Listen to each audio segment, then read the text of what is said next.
Hello? Hello? What? Is that Andy? Yeah, speaking. Nice to speak to you, Gary.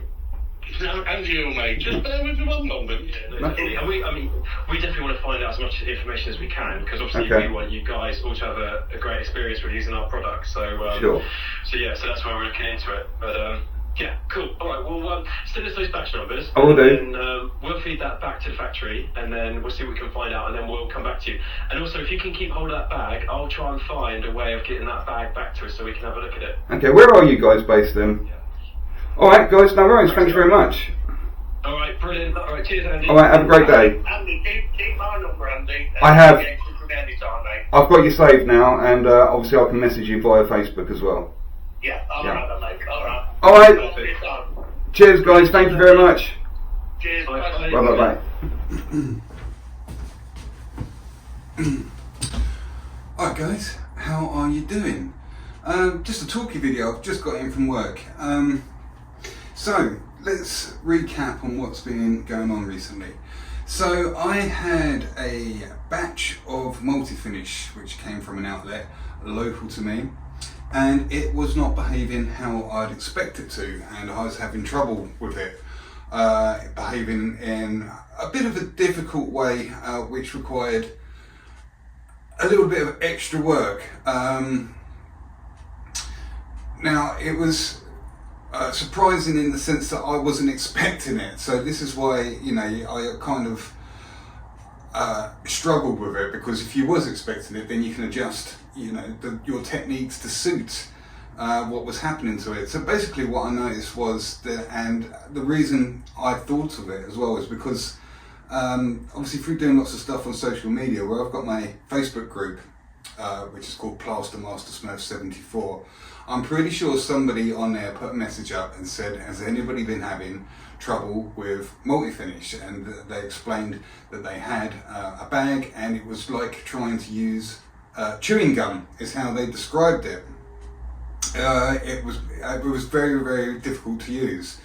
And I didn't think nothing of it, because at that time I hadn't. So yeah, we just let it ride until I got a batch, which is a very good descriptive word to explain how this plaster was behaving, and to be able to put it on. It didn't seem to be holding itself very well, and was very gooey. Okay. And that's why I thought I had a message about this not so long ago, a comment. So I did put something up on Facebook and asked if anybody had noticed this as well, and because I was wondering if the formula had been changed for some reason, or if it was just a one-off batch that was a little bit dodgy, and consequently through later on, because I was working that weekend, other guys were supplying my materials, and I phoned around, and I just happened to be working in the area where this outlet was, and I phoned around, and yes, it turned out that all the material had been bought from the same place. It was the B3, and there was a date on there, which is besides the point at the moment. So I put it up there, and there was quite a lot of response that people had been experiencing the same thing, complaining about the quality of the multi-finish. So it turned into something, and I was quite happy just to leave it at that, and see what happened. I mean, I've got over that batch now, and I'm back into some decent plaster. I used it again today. So yeah, I was just going to leave it at that. But then the support manager from British Gypsum got in touch with me, and wanted a phone conversation, which was this morning. So I arranged with him to have a three-way conversation with him, and also the finished plaster production manager this morning at 8:30. So that's what we did, and I must say it was very, very positive conversation. I didn't want to actually record it and post it up, because I didn't think it was fair, and this is my idea, not theirs. They're happy for me to use the information. but I thought it better that I reiterate the information myself verbally rather than actually play the recording of the actual conversation, just to respect people's personal privacy. But not that they said that, not that they didn't demand that or anything. That was my idea, because sometimes you do have to be careful with the content that goes out when you're dealing with such matters. So that's what I'll do. So yes, we did cover quite a lot of stuff, and there was one concern that there seems to be this general idea that British Gypsum, who have been going for over 150 years, I've been looking up. I'm thinking I might do an episode about the history of British Gypsum, because I've never really spent much time thinking about them at all, just using their products. And it's a very, very interesting company that, like I say, over the years has literally changed the way plastering is done, and in people's homes, it's affected all of us, and it's something you don't really think about. So yeah, it was very positive, and there was a feeling there that judging by the comments I was getting on the Facebook group, that there was an idea that British Gypsum just don't care, and I think with the speed that they got back to me and spoke to it in a very positive and friendly manner, I think it proves that they do actually care, and they did say that we actually do care a lot, and this is why they really want to get to the bottom of it. They went on to say that there has not been any noticeable difference, because obviously when they produce the plaster, apparently it's done in batches of 110 tons at a time, and of course they keep a sample of that and test it and say, yep, the sample's good, and bag it up. Now they didn't say that there's no way it could be bad, because it's such a small sample, so some of it could possibly be affected by something. There has not been any changes to the formula, but what they said was that quite often, because obviously the nature of the product is it comes out the ground, they dig it up and coat, so there is a difference to the stuff that they're digging up. Some of it might be stronger, some of it might be weaker. I don't know. I can only assume that some of it's different qualities. Now what they're saying is they have not changed the formula. They keep a little bit and they test it and make sure everything's all right as best they can before it gets packed up and sent out. Now the only thing that can be an issue is they're making maintenance changes, because obviously they need to grind it up. Sometimes they might need to replace a grinder, which I'm sure is at great expense.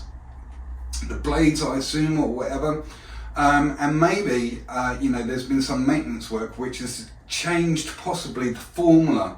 Not the formula, the structure of the granules was within the plaster, and that's one thing that I did kind of like when I was analysing this dodgy batch, if you like, that it didn't seem to have any larger granules in it. Now I've always thought, or just assumed, that if you're familiar with screeding floors, the sand that you'll use will have a certain amount of shards in it and granules in it, and through moving the sharp sand around, this eventually locks together, okay, and creates a skin on top, etc. I just assumed that multi-finish plaster was similar in its structure, but obviously on a much finer scale, and that's what I was noticing. It didn't seem to be grainy at all. When I was troweling up, it seemed to be very, very sludgy right from the outset, and a lot of it was coming out. So I did say to them, because I'm in contact with them now, you're saying about the maintenance. I said, has some maintenance been done which has actually changed the structure of the granules in there? And they said they are investigating it. They are completely investigating it, and they're taking it very seriously, and they don't obviously want people to be unhappy with their product. Why would they want to do that? They want people to be very happy with their product. To be fair, when I first came across the dodgy batch, I was using it over fresh plasterboard, and I thought that I was just having kind of like a bad day. And I think when there was some suction there from the plasterboard, it wasn't that bad, if you like. It didn't trail up that noticeably, so I had to go, this is awful. It wasn't until I had a job where there was literally no suction on the painted surfaces, and it was a large room. It was about 80 meters, and that's where I got caught out. And this is where I noticed the really strange setting times. I had areas that had browned off and set, and areas that were still so wet I could still push my finger in there. That is something I'd never experienced before. So the next hit that I did, I washed everything up with clean water. I turned back around and laid the second coat on virtually immediately, and I still got the same problem where some areas where it was a bit thin because you're regulating the depths, and it was, like I say, it was an old plasterboard which had been painted, and I had primed it up with PVA. When I did PVA, I noticed the PVA did take quite a long time, which indicated there was literally no suction with whatever that surface had been painted with. So, you know, British Gypsum can't really be held responsible for surfaces that are not their products, really. And you know, in a factory, it might come out okay, testing it on their products, but then obviously in real life, because of the nature of plastering, and I'm doing a lot of this at my age. I'm working very much domestically. I'm not very rare on site, so I do get a whole multitude of situations and surfaces that I'm coming across, and having to adapt the way that you plaster them due to the nature of them, whether they're high suction or low suction. So that's where I really noticed the difference. So yes, they are taking it very seriously. They were very happy to talk to me, and they were very happy with the feedback that they was able to get from the Facebook group Plaster Master Smurf, because so many people spoke up about it.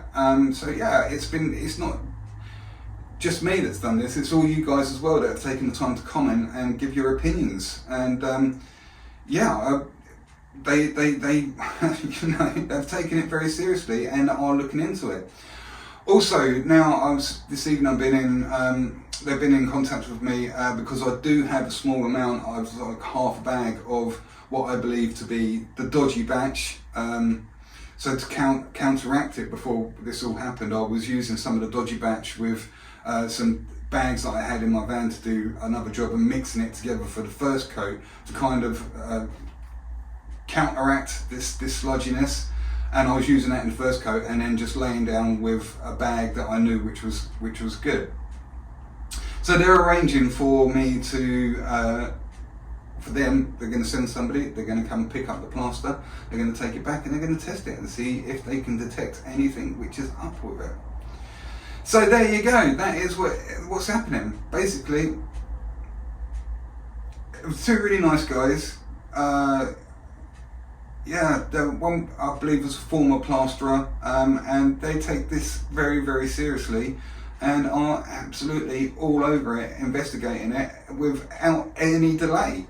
So we've kind of done what we can. They've learned from people's opinions. So that's out of our hands for the moment. So I'll have to wrap this video up now, I believe, until we get any further feedback. So that's what's happening. They're going to come and collect the stuff tomorrow, going to test it, and I'm sure they will be back to me in due time. Oh, the other thing that was explained to me, because down here in the south where I am, we can't get board finish. Nobody stocks it. So we get either B2 or B3, and then I went to an outlet actually today where the code on the side of the bag was completely different. It didn't say B1, B2 or B3. It was different where the date was. Now, what was explained to me, the difference between B2 and B3 is It's the same mix. It comes from the same 110 ton mix, but it goes out to different packers where it gets packed into the bags. So one got 110, one goes out to B3 packer, one goes out to B2 packer. So that is the difference. So there is no difference, it's all the same mix.